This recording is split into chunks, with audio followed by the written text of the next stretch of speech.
Ministerio de Justicia. Cuando cambiamos, todo se transforma. Colombia, potencia de la vida.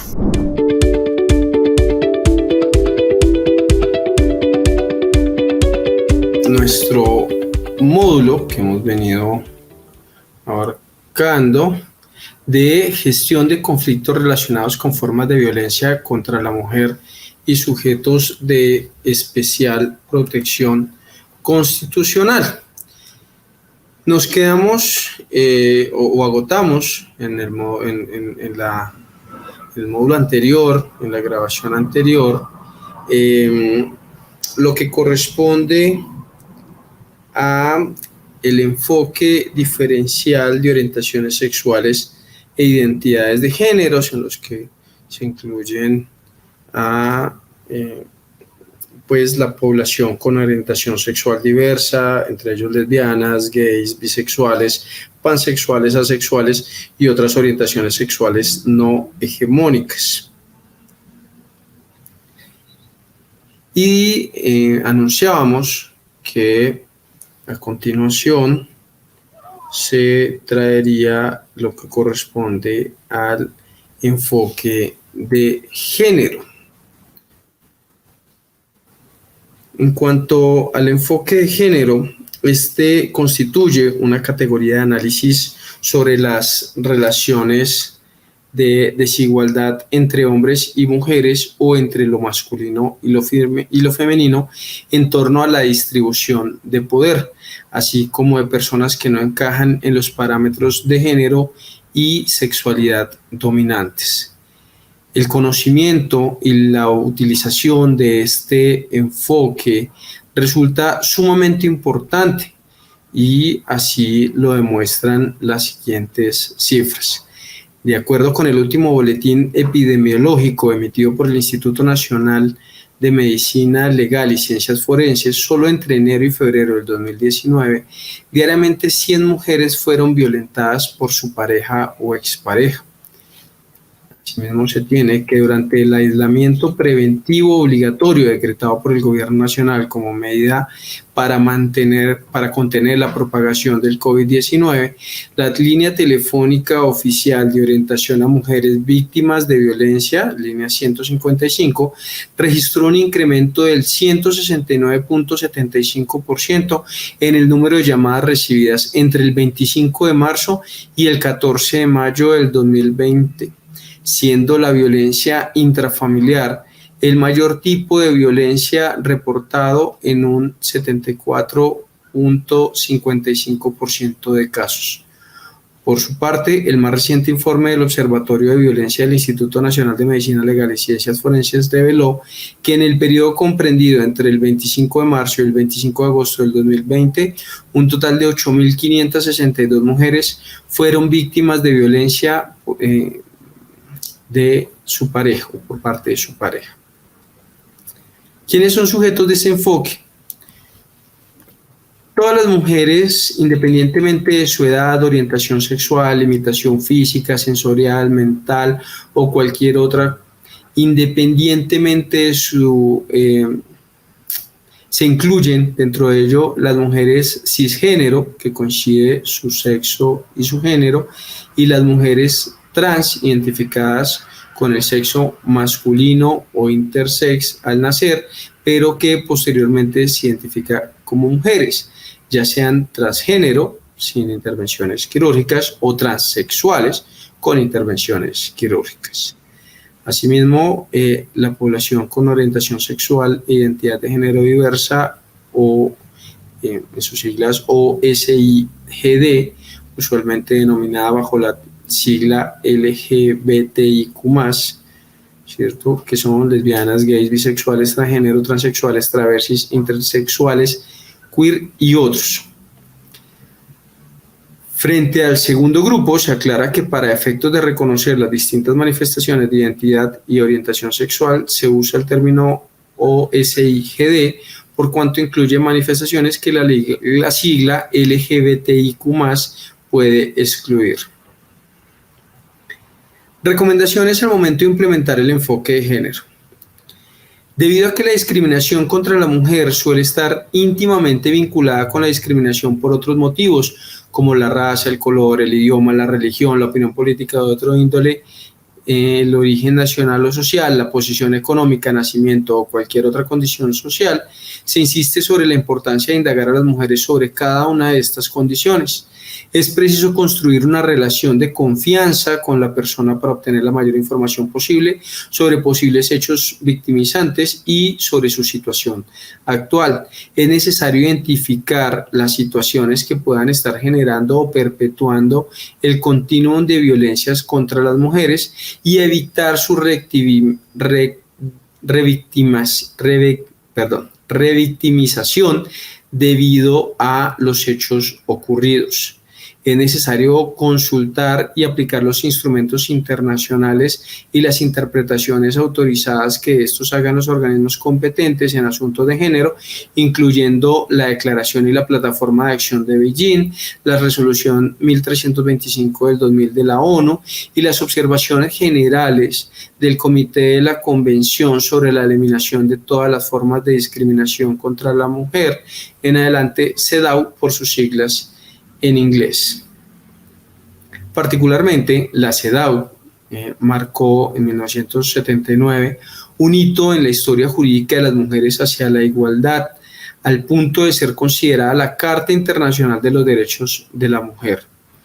La universalidad es un rasgo fundamental de este instrumento, ya que abarca todos los ámbitos en los que pueda existir discriminación contra la mujer. Reconoce que la violencia de género es una forma de discriminación que inhibe gravemente la capacidad de la mujer de gozar de derechos y libertades en pie de igualdad con el hombre, y para tal efecto señala que la expresión discriminación contra la mujer denota toda distinción, exclusión o restricción basada en el sexo que tenga por objeto o resultado menoscabar o anular el reconocimiento, goce o ejercicio de la mujer, independientemente de su estado civil, sobre la base de la igualdad del hombre y la mujer, de los derechos humanos y de las libertades fundamentales en las esferas de la política, la economía, la sociedad, lo social, lo cultural y lo civil, o en cualquier otra esfera. Asimismo, resultan importantes otros instrumentos del sistema universal, como lo es el Pacto Internacional de Derechos Económicos, Sociales y Culturales de 1966, la Convención sobre Derechos Políticos de la Mujer de 1952, la Convención sobre la Eliminación de todas las formas de discriminación contra la mujer de 1979, el Protocolo Facultativo de la Convención sobre la Eliminación de todas las formas de discriminación contra la mujer. Ha de tenerse en cuenta la Declaración sobre la Eliminación de la Violencia contra la Mujer de 1993 como un complemento del CEDAW y como antesala de las convenciones de Belén do Pará, el cual posee tres notas características que la posicionan como un instrumento de elevada trascendencia. En primer lugar, fue el primero a nivel internacional que abordó de forma explícita la violencia contra la mujer, situándola directamente en el marco de los derechos humanos. En segundo lugar, no solo reconoce la violencia física, sexual y psicológica a la que se ven expuestas las mujeres, sino además la amenaza de dicha violencia, y la aborda tanto en el ámbito privado o familiar como en el ámbito público. En tercer lugar, resalta que la violencia contra la mujer está determinada por el género, al definirla como todo acto de violencia basado en la pertenencia al sexo femenino que tenga o pueda tener como resultado un daño o sufrimiento físico, sexual o psicológico para la mujer, así como las amenazas de tales actos, la coacción o la privación arbitraria de la libertad, tanto si se producen en la vida pública como en la vida privada. Ya dentro del sistema interamericano contamos con la Convención Interamericana sobre la Concesión de los Derechos Políticos de 1948, la Convención Americana sobre los Derechos Humanos de 1969, y la Convención Interamericana para la Prevención, Castigo y Erradicación de la Violencia en contra de la Mujer, denominada Convención Belém do Pará de 1994, la cual constituye el primer tratado que tiene como propósito específico erradicar toda forma de violencia de género contra la mujer. Esto es, no solo aquella que ocurre en el ámbito público, sino incluso en la esfera privada y doméstica. Por esta razón, desde su preámbulo se advierte que la violencia contra la mujer es una ofensa a la dignidad humana y una manifestación de las relaciones de poder históricamente desiguales entre mujeres y hombres. En sus primeras disposiciones se precisan los alcances de la noción de violencia empleada por el convenio. Así, el artículo primero define la violencia contra la mujer como toda acción o conducta basada en su género que cause muerte, daño, sufrimiento físico, sexual o psicológico a la mujer, tanto en el ámbito público como en el privado. El artículo segundo precisa que se incluye en tal definición no solo la violencia más abierta y pública, como aquellas que ocurren visiblemente en los lugares de trabajo o que es perpetrada y tolerada en forma clara por agentes del Estado, sino también la violencia doméstica y conyugal, que comprende, entre otros, los casos de violación, maltrato y abuso sexual ocurridos en este ámbito. El artículo séptimo consagra los compromisos que adquieren los estados al vincularse al tratado. Conforme a ello, señala algunas obligaciones inmediatas, pues establece que los estados no solo condenan todas las formas de violencia contra la mujer, sino que además, con el fin de prevenir, sancionar y erradicar dicha violencia, convienen en adoptar por todos los medios apropiados y sin dilaciones 8 específicas medidas. Primera, abstenerse de cualquier acción o práctica de la violencia contra la mujer y velar por que las autoridades, sus funcionarios, agentes e instituciones se comprometan de conformidad con esta obligación. Segunda, actuar con la debida diligencia para prevenir, investigar y sancionar la violencia contra la mujer. Tercera, incluir en su legislación interna normas penales, civiles y administrativas, así como las de otra naturaleza que sean necesarias para prevenir, sancionar y erradicar la violencia contra la mujer. Cuarta,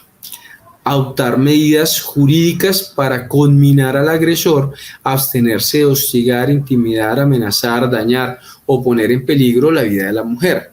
Quinta, modificar o abolir leyes y reglamentos vigentes, prácticas jurídicas o consuetudinarias que respalden la persistencia o la tolerancia a la violencia contra la mujer. Sexta, establecer procedimientos legales justos y eficaces para la mujer que haya sido sometida a violencia, que incluyan, entre otras medidas de protección, un juicio oportuno y el acceso efectivo a tales procedimientos. Séptimo, establecer mecanismos judiciales y administrativos que garanticen el acceso efectivo a medidas de compensación. Y octava, adoptar disposiciones legislativas o de otra índole que sean necesarias para hacer efectiva la convención. Asimismo, es forzoso consultar y aplicar la normativa colombiana en materia de enfoque diferencial e interseccional, incluyendo la jurisprudencia sobre la materia. Al respecto, se sugiere consultar la Ley 294 de 1996, por la que se desarrolló el artículo 42 de la Constitución Política y se dictaron normas para prevenir, remediar y sancionar la violencia intrafamiliar, la cual fue modificada por la Ley 575 del 2000 y ahora la Ley 2196 de 2021. Con esta ley se inicia el proceso legislativo para responder a los compromisos internacionales asumidos por Colombia en el marco de la Convención de Belém do Pará. Tiene por objeto desarrollar el inciso quinto del artículo 42 de la Constitución Política mediante un tratamiento integral de las diferentes modalidades de violencia en la familia a efectos de asegurar a esta su armonía y unidad. Para su interpretación y aplicación consagra, entre otros principios, la primacía de los derechos fundamentales y el reconocimiento de la familia como institución básica de la sociedad, que toda forma de violencia en la familia se considera destructiva de su armonía y unidad y por lo tanto será prevenida, corregida y sancionada por las autoridades públicas, y la oportuna y eficaz protección a aquellas personas que en el contexto de la familia sean o puedan llegar a ser víctimas en cualquier forma de daños físicos o psíquicos, amenaza, maltrato, agravio, ofensa, tortura o ultraje por causa del comportamiento de otro integrante de la unidad familiar y la igualdad de derechos y oportunidades del hombre y la mujer. Asimismo, debe tenerse en cuenta la Ley 1098 del 2006, por la cual se expide el Código de Infancia y Adolescencia, con la cual se introdujo el concepto de perspectiva de género, en cuyo artículo 12 que dice: se entiende por perspectiva de género el reconocimiento de las diferencias sociales, biológicas y psicológicas en las relaciones entre las personas, según el sexo, la edad, la etnia y el rol que desempeñan en la familia y en el grupo social. Esta perspectiva se debe tener en cuenta en la aplicación de este código en todos los ámbitos en donde se desenvuelvan los niños, las niñas y los adolescentes para alcanzar la equidad. Así, también tenemos la Ley 1257 del 2008, por la cual se dictaron normas de sensibilización, prevención y sanción de formas de violencia y discriminación contra las mujeres. Se reformaron el Código Penal, de Procedimiento Penal, la Ley 294 de 1996 y se dictaron otras disposiciones. Respecto a esta norma es importante resaltar como avances en la garantía y restablecimiento de los derechos de las mujeres 6 elementos. El primero,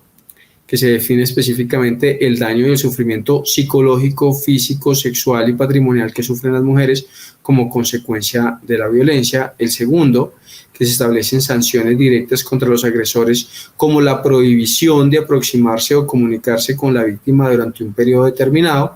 El tercero, que se define y sanciona el acoso sexual. Cuarto, que incorpora la violencia sexual en el contexto de violencia intrafamiliar y agrava los delitos contra la libertad e integridad sexual cuando se cometan con la intención de generar control social, temor u obediencia en la comunidad. Quinto, que establece que las medidas de protección y los agravantes de las conductas penales deben aplicarse también a quienes cohabiten o hayan cohabitado. Y sexto, que se garantiza el derecho de la víctima a no ser confrontada con su agresor en cualquiera, y resalto esto, en cualquiera de los espacios de atención y en los procedimientos administrativos, judiciales o de otro tipo. Por su parte, la Ley 1542 del 2012, por la que se reformó el artículo 74 de la Ley 906 de 2004, que es el Código de Procedimiento Penal, da un salto cualitativo al garantizar la protección y diligencia de las autoridades en la investigación de los delitos de violencia contra la mujer y eliminar el carácter de querellables y desistibles de los delitos de violencia intrafamiliar e inasistencia alimentaria,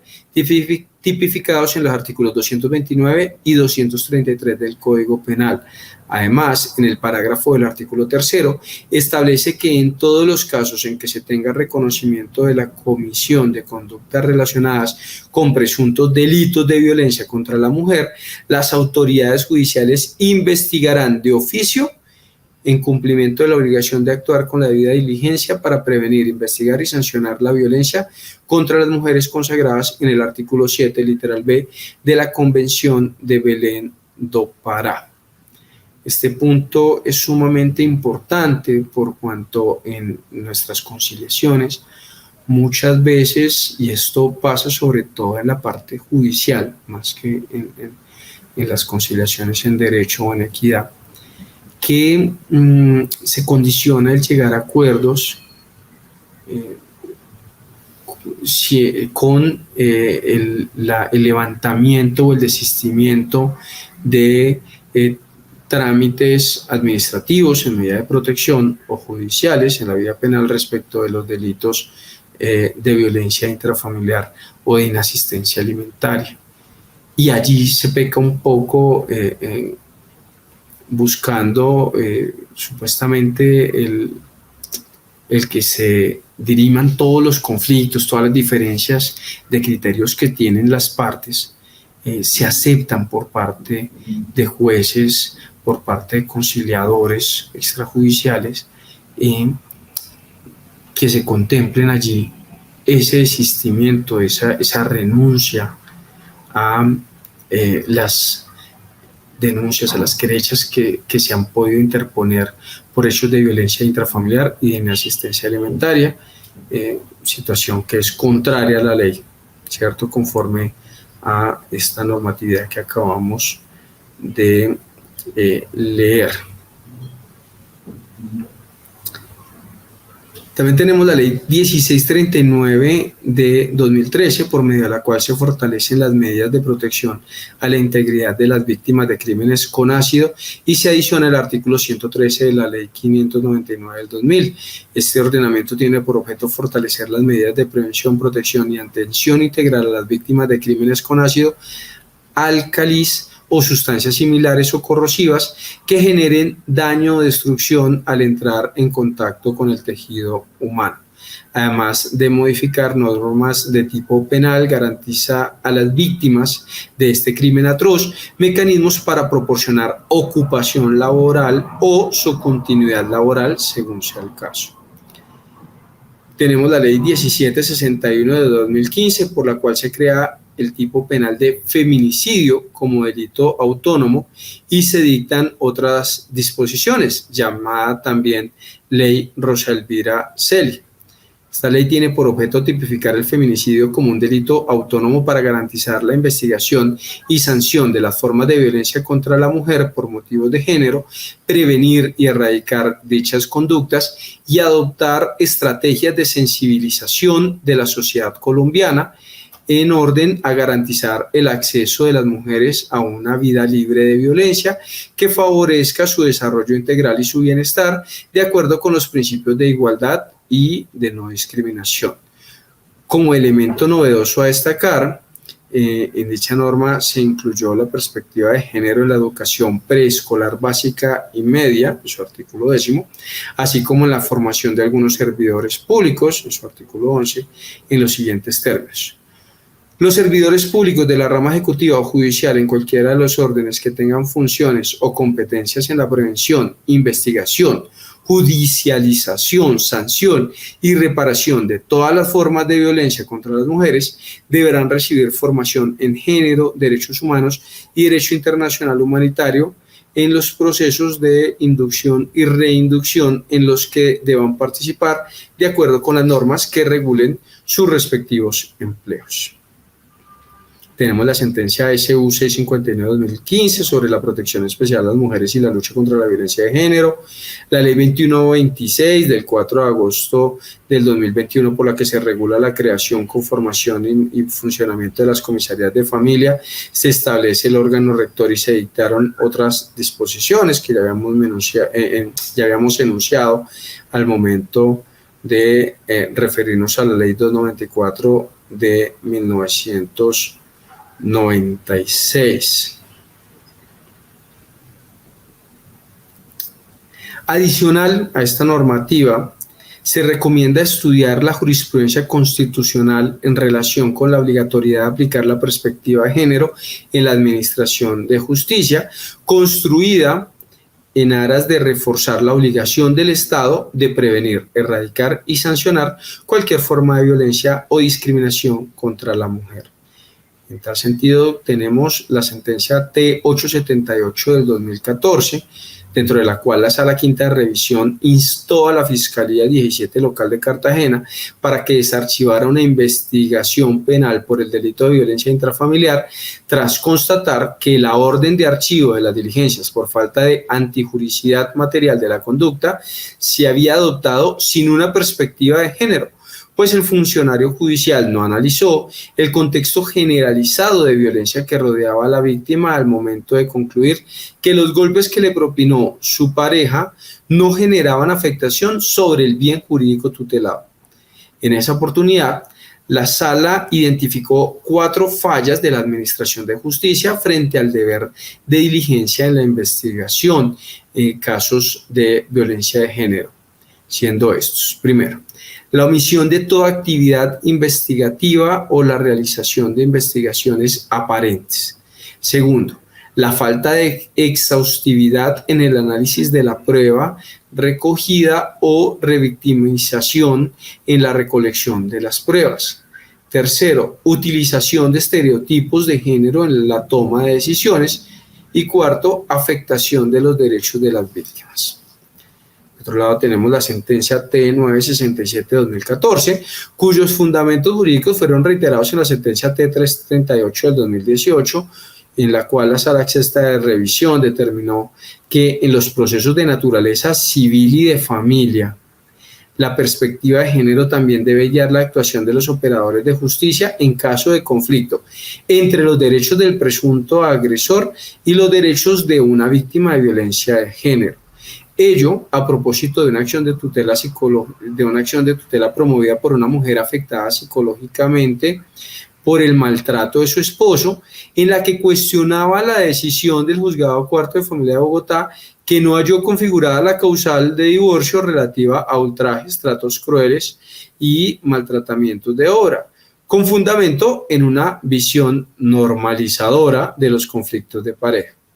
La importancia de esta sentencia, en la que se ordena dejar sin efectos el fallo censurado, estriba en reconocer, en primer lugar, que bajo una perspectiva de género, una víctima de violencia en Colombia no llega en igual de armas a un proceso civil o de familia. En segundo lugar, que la violencia psicológica dentro del hogar tiene una dificultad probatoria muy alta si se verifica desde los parámetros convencionales del derecho procesal, por lo que es necesario flexibilizar los medios de prueba, y en tercer lugar, que en ningún caso los derechos del agresor pueden ser valorados judicialmente por encima de los derechos humanos de la mujer a su integridad física y mental y a vivir libre de cualquier tipo de violencia. En la sentencia T012 de 2016, al conocer de un asunto relacionado igualmente con un proceso de divorcio en el que, a diferencia del anterior, la Sala Civil del Tribunal Superior de Bogotá sí encontró acreditada la causal de ultrajes, tratos crueles y maltratamiento de obra, pero le negó a la víctima el derecho a recibir alimentos, argumentando que la violencia entre los esposos había sido recíproca. La Sala Novena de Revisión cuestionó la falta de incorporación de la perspectiva de género en la interpretación y aplicación del artículo 411 del Código Civil, así como en el ejercicio de valoración probatoria realizado por el tribunal, que redundó en la vulneración de los derechos fundamentales del accionante, pues al determinar la concurrencia de culpas, la autoridad judicial no reparó en el hecho de que el cónyuge culpable del divorcio había sido condenado penalmente por el delito de violencia intrafamiliar. En esa oportunidad, la Corte Constitucional reiteró que a todos los operadores de justicia les asiste el deber constitucional y convencional de resolver casos que involucren escenarios de violencia contra la mujer, aplicando criterios diferenciados de género, y bajo esa premisa fijó como reglas para hacer efectiva esta labor las siguientes. Primero, desplegar toda actividad investigativa en aras de garantizar los derechos en disputa y la dignidad de las mujeres. Segundo, Analizar los hechos, las pruebas y las normas con base en interpretaciones sistemáticas de la realidad, de manera que en ese ejercicio hermenéutico se reconozca que las mujeres han sido un grupo tradicionalmente discriminado y como tal se justifica un trato diferencial. Tercero, no tomar decisiones con base en estereotipos de género. Cuarto, evitar la revictimización de la mujer a la hora de cumplir con sus funciones. Reconocer las diferencias entre hombres y mujeres. Quinto, flexibilizar la carga probatoria en casos de violencia o discriminación, privilegiando los indicios sobre las pruebas directas, cuando estas últimas resulten insuficientes. Sexto, considerar el rol transformador o perpetuador de las decisiones judiciales. Séptimo, efectuar un análisis rígido sobre las actuaciones de quienes presuntamente cometen la violencia. Octavo, evaluar las posibilidades y recursos reales de acceso a los trámites judiciales. Noveno, analizar las relaciones de poder que afectan la dignidad y autonomía de las mujeres. En la sentencia 145 del 2017, en la que la Sala Primera de Revisión censuró la actuación del Juzgado Sexto de Familia de Bogotá, que en el grado jurisdiccional de consulta de una medida de protección otorgada a una víctima de violencia intrafamiliar revocó la orden de desalojo del agresor debido a su condición de adulto mayor, ¿cierto? Ello, a pesar, pues, de que se encontraba suficientemente demostrado que aquel, a pesar de esa condición de adulto mayor, representaba un riesgo inminente para su vida y su integridad personal.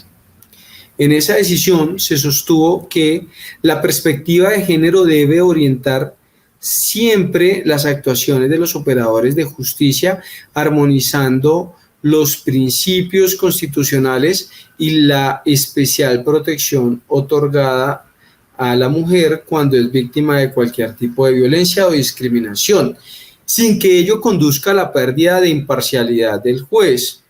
al desconocimiento del mandato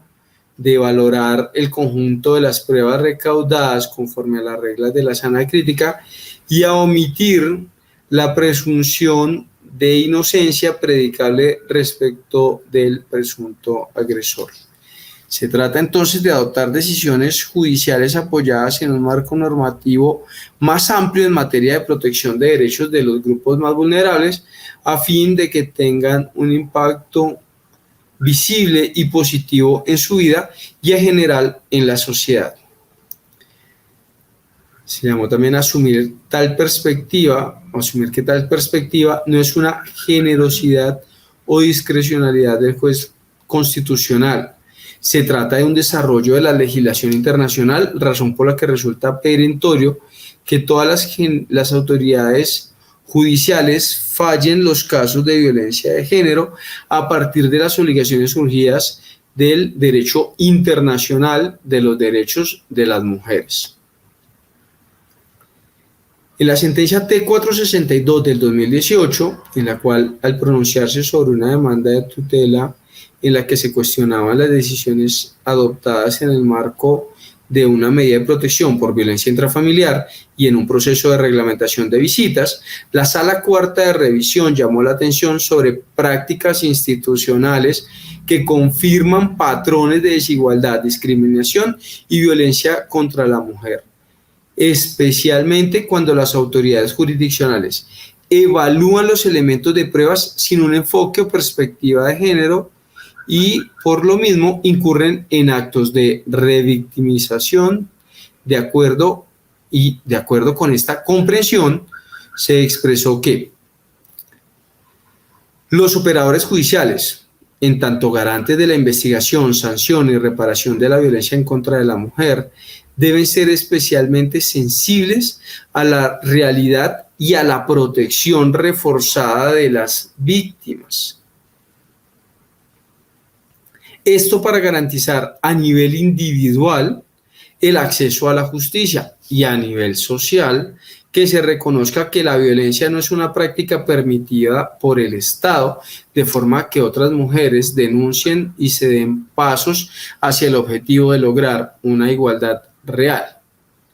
Asimismo, se debe prevalecer el principio de igualdad, el principio de imparcialidad en sus actuaciones, lo que exige, en caso de violencia contra las mujeres, obviamente, que el operador sea sensible a un enfoque de género, de forma que no se naturalicen ni perpetúen estereotipos que impidan a la mujer acceder en igualdad de condiciones a los procesos administrativos y judiciales para su protección. Y en lo concerniente a las funciones jurisdiccionales de las comisarías de familia, dejó por sentado que sus decisiones deben atender la perspectiva de género y el contexto de violencia estructural contra las mujeres, las garantías señaladas en la Ley 1257/2018 y en otras normas sobre violencia de género, los compromisos internacionales de protección reforzada de la mujer víctima de agresiones y la jurisprudencia constitucional sobre las distintas formas que puede adoptar la violencia y la necesidad de que las medidas la aborden de forma idónea. El plazo de resolución del proceso, el acceso a la información y la imparcialidad y ausencia de estereotipos de género de los funcionarios encargados de la atención, entre otros.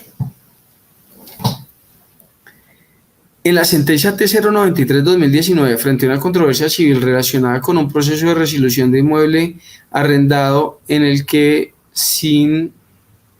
una mínima perspectiva de género, se ordenó el desalojo de la demandada,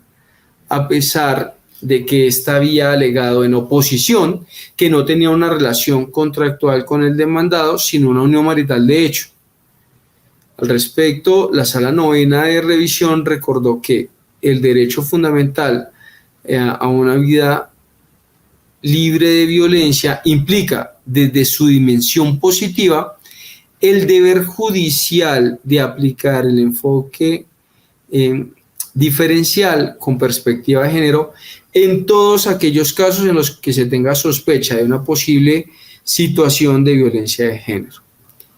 Esta obligación, a su vez, vincula a todas las jurisdicciones y en todos los procesos.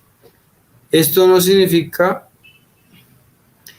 sin embargo, que el juez falle a favor de una mujer por el hecho de serlo simplemente, sino que tiene que desplegar todas las acciones tendientes a comprobar la existencia de una forma de violencia, como lo puede ser la doméstica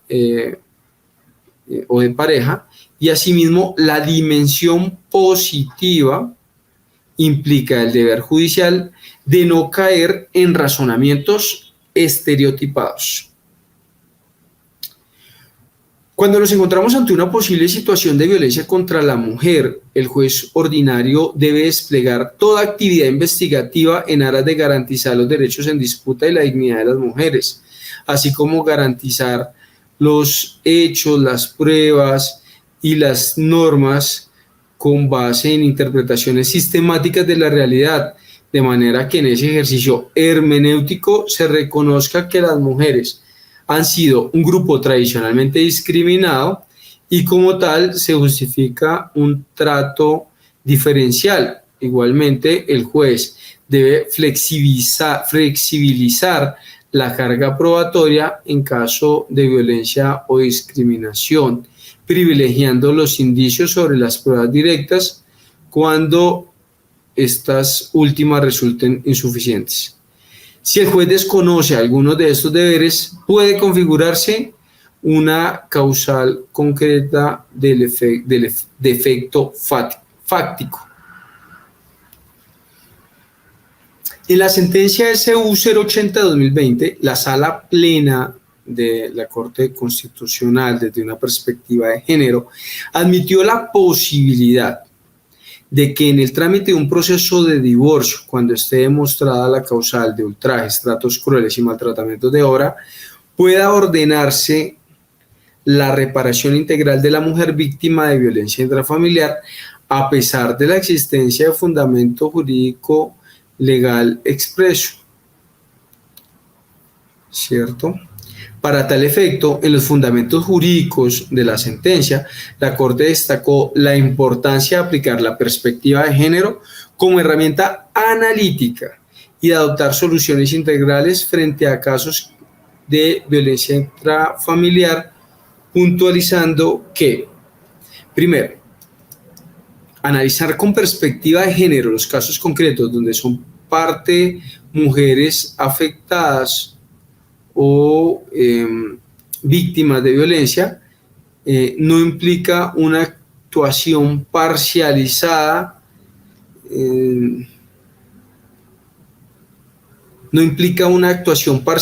del juez en su favor. Reclama al contrario su independencia e imparcialidad, y ello comporta la necesidad de que su juicio no perpetúe estereotipos de género discriminatorios, y en tal sentido, la actuación del juez al analizar una problemática como la de violencia contra la mujer exige un abordaje multinivel, pues el conjunto de documentos internacionales que han visibilizado la temática en cuestión constituye o no un bloque de constitucionalidad, son referentes necesarios al construir una interpretación profemenina y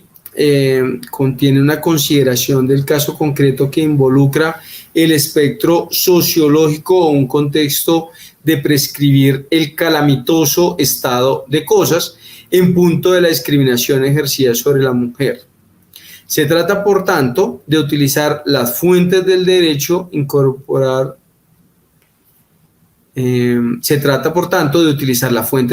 internacional de los derechos humanos junto con el derecho interno para buscar la interpretación más favorable a la mujer víctima. Por último, tenemos la sentencia T344 del 2020, mediante la cual, como ya se dijo, la Sala Tercera de Revisión de la Corte Constitucional instó al Ministerio de Justicia y del Derecho para que, en uso de las facultades legales conferidas por el artículo 49 del Decreto 1829 de 2013, incluyera dentro de los contenidos mínimos del programa de formación en conciliación extrajudicial un derecho incluyera dentro de los contenidos mínimos del programa de formación en conciliación extrajudicial en derecho un eje temático específico en materia de gestión de conflictos relacionados con formas de violencia contra la mujer e introducción a la perspectiva de género en la función de administrar justicia, en el que se tenga en cuenta los fundamentos jurídicos de dicha providencia. Dicho lo anterior, continuando con el módulo, procederemos a enunciar algunas buenas prácticas que nos parecen prudentes dentro del ejercicio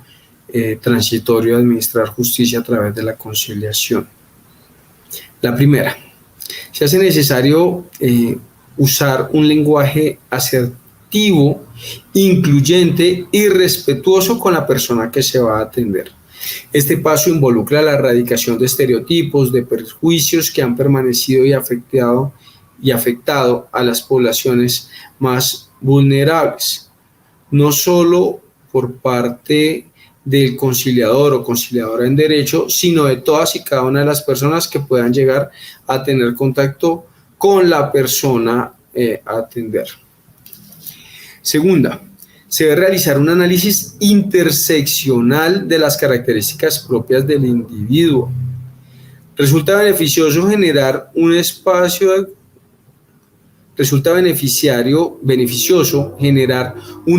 de confianza con la persona e indagar sobre su pertenencia a uno o más grupos vulnerables y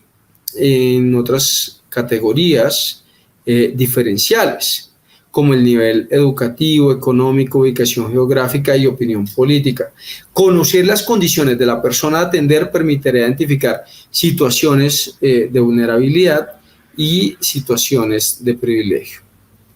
Dicha construcción debe realizarse de manera dialógica entre la persona a atender y el funcionario o funcionaria a cargo de adelantar la diligencia de conciliación, en donde se le debe brindar al usuario o usuaria información de las distintas estrategias especializadas dirigidas a atender y brindar apoyos a grupos vulnerables. Una vez se pueda determinar la pertenencia de la persona a uno o más grupos, es importante identificar si se requiere un trato prioritario o si lo que se requiere es adoptar acciones complementarias dentro de la oferta institucional. En el caso de violencia y o discriminación contra las mujeres, se cuenta con la línea telefónica 155 de orientación a las mujeres víctimas de violencia que opera de manera permanente y gratuita en todo el país.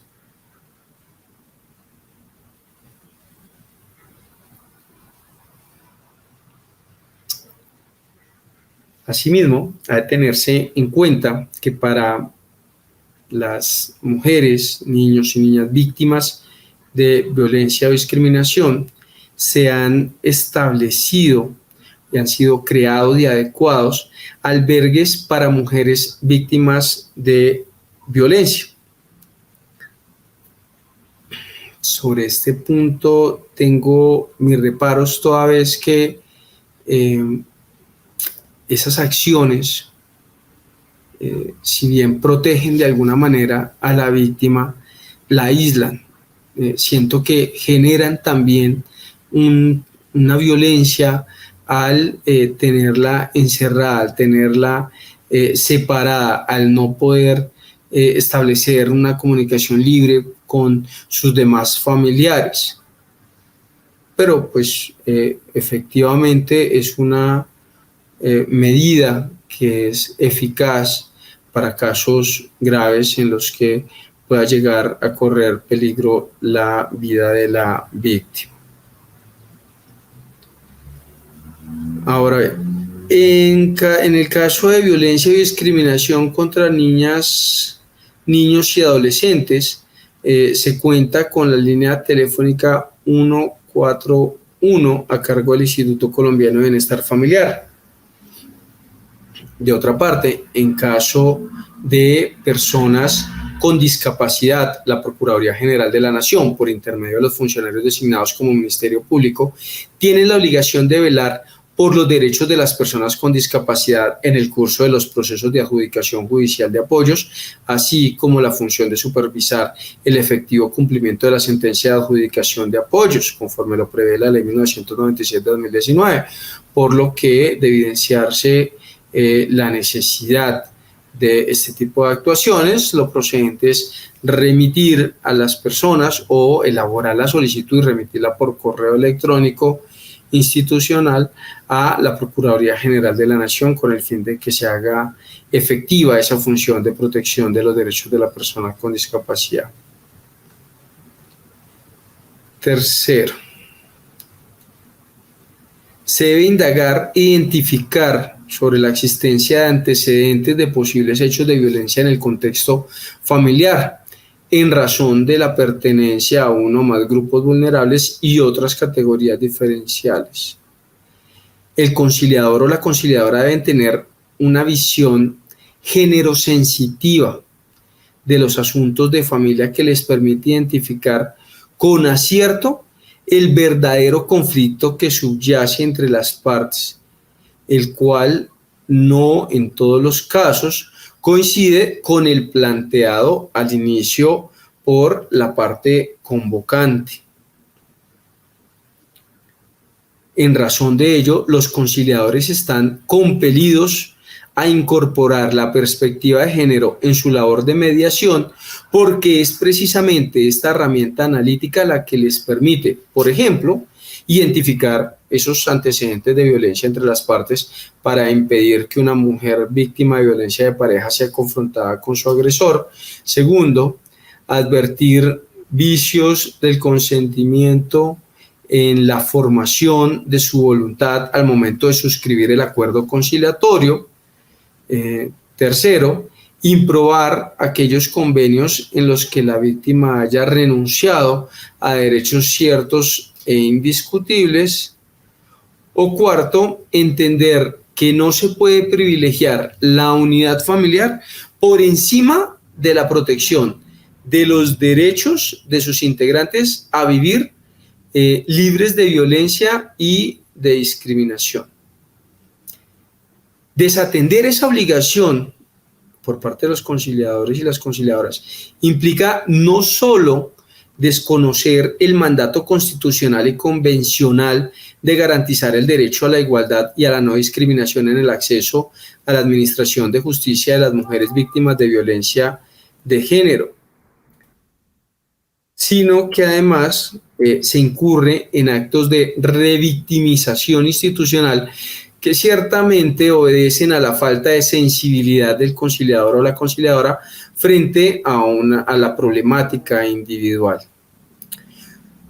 Con lo anterior no se puede perder de vista que abstenerse de aplicar el enfoque diferencial genera, además, nuevas controversias jurídicas que se suman a la violación de los derechos de las mujeres y facilitan perpetuar su condición de vulnerabilidad. En razón de ello, en el evento identificar algún escenario de violencia en el contexto familiar entre los intervinientes, el conciliador o la conciliadora tiene el deber correlativo de informarle a la víctima sobre el derecho que le asiste a no ser confrontada con su victimario a fin de asegurar que no se menoscaben sus garantías fundamentales y evitar su revictimización. Como quiera que de presentarse tal circunstancia, no es obligatorio que la víctima asista a la diligencia de conciliación, según quedó establecido en la sentencia C-1195 de 2001.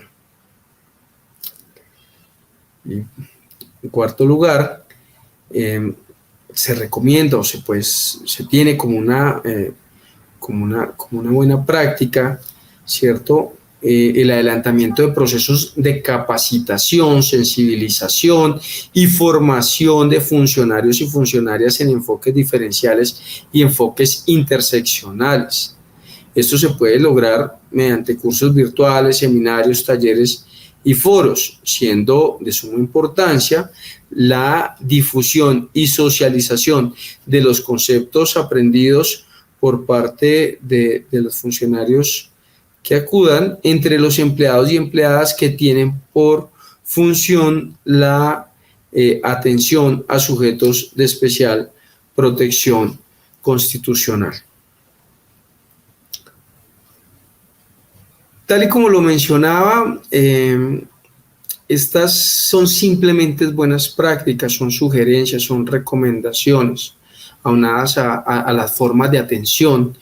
que se deben de tener en cuenta dependiendo del enfoque diferencial que haya necesidad de aplicar. Pero creo que la recomendación más importante que he venido realizando es tratar cada caso como único, ver las particularidades del caso. Muchas veces nos llegan las solicitudes de conciliación ya con el acuerdo elaborado, simplemente lo transcribimos y decimos que se ajusta a derecho y emitimos el acta de conciliación.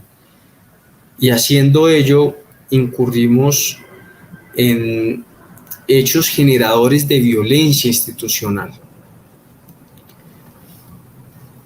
Yo les había anunciado que les iba a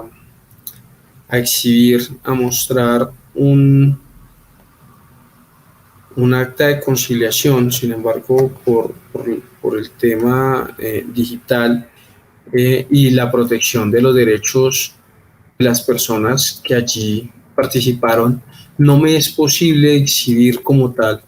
el documento que fue adelantado ante un centro de conciliación. Sin embargo, sí quiero comentar, ¿cierto? Algunas de las cláusulas y acuerdos en los que allí llegó una pareja que tenían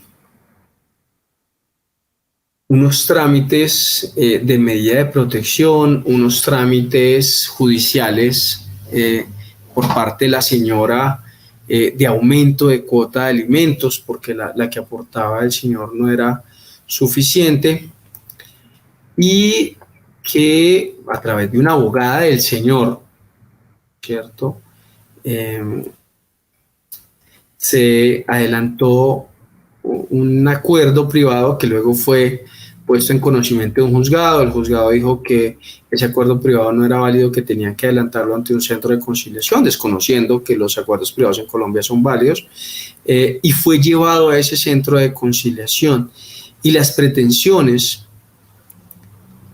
¿cierto?, de la conciliación, y voy a leerlas saltándome las partes que puedan, o los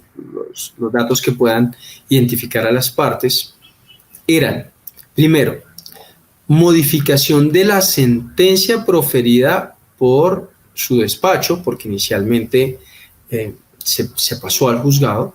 en audiencia de fecha tal, respecto de aumento de cuota de alimentos dentro del proceso que cursa en ese juzgado, ¿cierto? Entonces querían, con el acuerdo conciliatorio, modificar una sentencia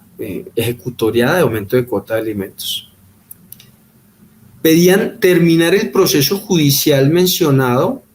por mutuo acuerdo cuando el proceso se encontraba terminado por la sentencia antes mencionada. Determinaron un régimen de custodia, tenencia y cuidado personal del menor de edad, el régimen de visitas, llegaban a otros acuerdos. Dentro del acuerdo conciliatorio se pactó que la custodia del hijo iba a ser compartida entre ambos padres, quienes se comprometían a proporcionar al hijo todas las condiciones necesarias para su buen vivir, protegiendo su bienestar físico, emocional y mental, así como garantizar los derechos fundamentales. Pero, en cuanto a vivienda, acordaron que el niño tendría como domicilio la ciudad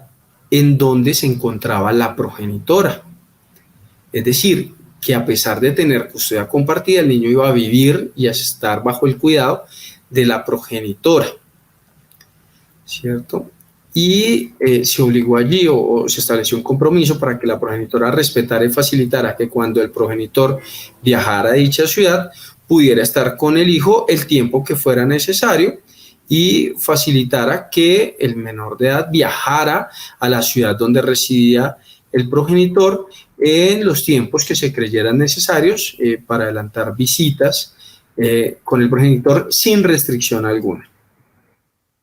Dejaron un parágrafo allí en el que indicaban que en el evento de que existiera algún hecho de violencia en cualquiera de sus formas o desprotección de los derechos del menor, entendiéndose menor de edad,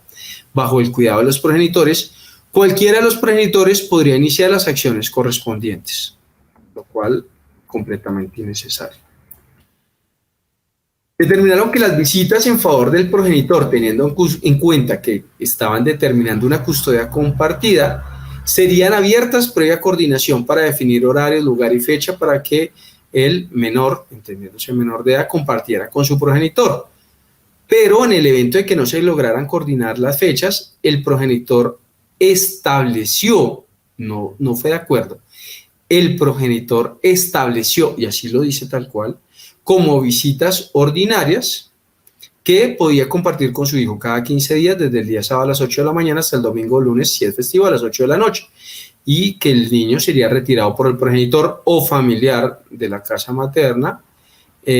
o familiar, pues del medio familiar del progenitor, de la casa materna, regresándola al mismo lugar, salvo que como un acuerdo se acordara otro sitio.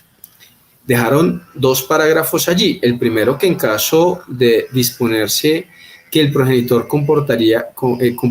con su hijo en la ciudad donde éste vivía, requiriendo que viajara, que tuviese que viajar por vía aérea con un acompañante o con el progenitor, la progenitora se comprometería a llevar y o garantizar el traslado del niño al aeropuerto solo vía aérea recomendado o con el padre. Y en el parágrafo segundo se dijo que las visitas se realizarían en la ciudad que el progenitor dispusiera. O sea, arriba habla de acuerdos, pero abajo se dice que las visitas se darán en el lugar, en la ciudad en el que el progenitor disponga. Él es el que tenía la libertad de decidir dónde serían las visitas. Que entre semana el padre podría visitar y compartir con su hijo hasta 3 días a la semana, retirándole a la casa a la madre cuando éste viajara a la ciudad donde ella vivía, desde la salida de las actividades escolares y regresándole al mismo lugar, comprometiéndose a realizar actividades académicas del menor. Establecieron unos regímenes de visita a favor de ambos padres en cuanto a vacaciones de Semana Santa, receso escolar, mitad de año, fin de año, fechas especiales, festividades de fin de año. Establecieron que el padre o madre que no tuviera el cuidado podía llamar 4 veces al día por teléfono para averiguar sobre el momento en el que considere necesario, en horas adecuadas, de 7 de la mañana a 9 de la noche, y ambos padres permitirán la comunicación telefónica del niño con el otro padre, además que se permite la comunicación vía internet. Dijo que en cuanto a las actividades extracurriculares y escolares, pues los padres tendrían derecho a estar informados sobre los actos concernientes y pasando a la parte de alimentos, como ya les había dicho, se tenía una cuota, un juzgado aumentó esa cuota, realizó un embargo del salario del progenitor, quien tenía un cargo importante dentro de una empresa muy grande y muy reconocida en Colombia y en Sudamérica. Pero entonces en alimentos se dijo que la progenitora asumiría la totalidad de gastos de vivienda, alimentación, desayunos, almuerzos, cenas, meriendas, 11 servicios públicos, incluyendo internet, cuidado y demás gastos ordinarios que se causarán con el menor, manteniendo en óptimas condiciones de vida al niño, suministrando todo lo que el niño requiere para su bienestar, y dejaron como gastos extras que ambos progenitores asumirían los demás gastos que se causaran mientras el menor de edad se encontrara bajo el cuidado de cada uno de ellos. La educación, cubierta al 100% por el progenitor, gastos que serían cancelados oportunamente y directamente del plantel educativo, incluyendo matrícula, pensión, uniformes y gastos que se generaran para el periodo inmediatamente, que iniciaba de manera inmediata. Se dijo que el progenitor realizaría el traslado de afiliación del menor de edad a su póliza de medicina prepagada porque lo había sacado en el momento en que le es aumentada la cuota de alimentos por parte del juzgado y embargado del salario. A pesar de que se encontraba que la mamá ante tales hechos realizó una afiliación a medicina prepagada por parte de ella, ¿cierto? Pero se pone interesante en el momento en el que se ordena obviamente oficiar al pagador para que se levanten las medidas cautelares. Como la mamá no, como el papá no había aportado durante algunos meses, mientras el trámite de las demandas y de los embargos, existía una deuda educativa, la cual el progenitor manifestó que la pagaba porque era quien tenía los medios económicos para ello y era quien había asumido siempre esos costos académicos, estando el niño en una institución educativa con unos costos muy altos. Pero allí se dijo, y aquí empezamos, empieza diciendo que la suma acordamos que para garantizar el derecho a educación y escolaridad de nuestro hijo, el cual se ha visto, así lo dice, el cual se ha visto vulnerado por la progenitora sin justificación alguna, el suscrito progenitor, una vez se suscriba el presente documento, procederá a asumir el valor total de la deuda en aras y en pro del bienestar de su hijo, evitando la desescolarización que hasta este momento se tiene por no pago. Dice en la cláusula cuarto que como quedó enunciado, hemos establecido que el acuerdo de restablecimiento de derechos a favor de su hijo será radicado en la comisaría donde se adelantaba una medida de protección por violencia intrafamiliar que se encontraba en curso, con el objeto de que se tuviese en cuenta, sin perjuicio de que se continuara el procedimiento y de la decisión que se fuera a tomar con fundamento en el material probatorio, las etapas surtidas, y la aceptación de responsabilidad por parte de la señora en cuanto a la vulneración de derechos hacia su hijo en los términos denunciados y vislumbrados a lo largo de la actuación procesal, tal como se han dado a conocer en memoriales anteriores. Y se dijo que en caso de que a través del Instituto Colombiano de Bienestar, de Medicina Legal y Ciencias Forenses se dictaminara o al menos se insinuara un riesgo inminente o latente en contra del niño por parte de la progenitora, el acuerdo perdería todo valor y validez, debiendo sujetarse en todo a lo que debía resolver el despacho comisarial y quedando las partes en igualdad de acudir al juzgado de familia y de además autoridades que consideraran pertinentes para entablar nuevas demandas. Asimismo, dejar una cláusula quinta que dice otras declaraciones legales. El presente acuerdo no tendrá efectos legales y por consiguiente perderá su absoluta validez en lo que respecta a la custodia del hijo si la progenitora no allega los siguientes documentos en el tiempo y condiciones que se señalan. Es decir, para que la progenitora tuviese una custodia compartida, porque un despacho comisarial en una medida de protección le había dado una custodia en su momento al papá, ¿cierto? Y el afán de la señora era recuperar la custodia de su hijo, así le dijeran custodia compartida, pero fuera a vivir con ella. El papá estableció como condición para que la custodia compartida se fuera efectiva que debía entregar un certificado expedido por la EPS en la que se encuentra vinculada, en la que se señalara por una profesional psiquiatra el inicio de un tratamiento terapéutico en torno a controlar y tratar la enfermedad que padezco, dice. ¿Cierto? Y dice que el señor también solicitará esa certificación a su EPS o medicina prepagada. Se estableció un plazo de 1 mes a partir de la fecha de la firma del acuerdo para que se aportara además el certificado de la EPS en la que se encontraba vinculado el niño, en la que se señalara por un profesional psicólogo la valoración psicológica y psiquiátrica según determine el médico tratante y el inicio de un tratamiento terapéutico en torno a establecer su entorno emocional y mental con la finalidad de que pueda superar los hechos de violencia que se han presentado en su contra y demás situaciones que considere pertinentes el médico tratante.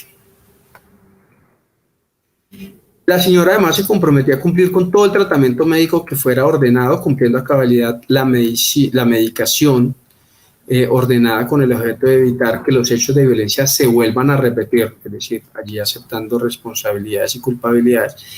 Y respecto a eso se compromete a aportar al señor, a su expareja, la certificación generada por la EPS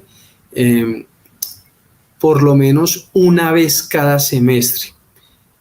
en un acto únicamente en beneficio del hijo, su bienestar, y a suscribir y atender los acuerdos plasmados, so pena de entenderse incumplido el acuerdo. Dicen que conocen los informes y el material probatorio que se encuentra en la comisaría de familia y las consecuencias de las presentes declaraciones y atienden la decisión final dando cumplimiento a la etapa procesal pertinente al fallo y órdenes que sean emitidas por la entidad administrativa, aun cuando esas decisiones modifiquen en todo o en parte del acuerdo.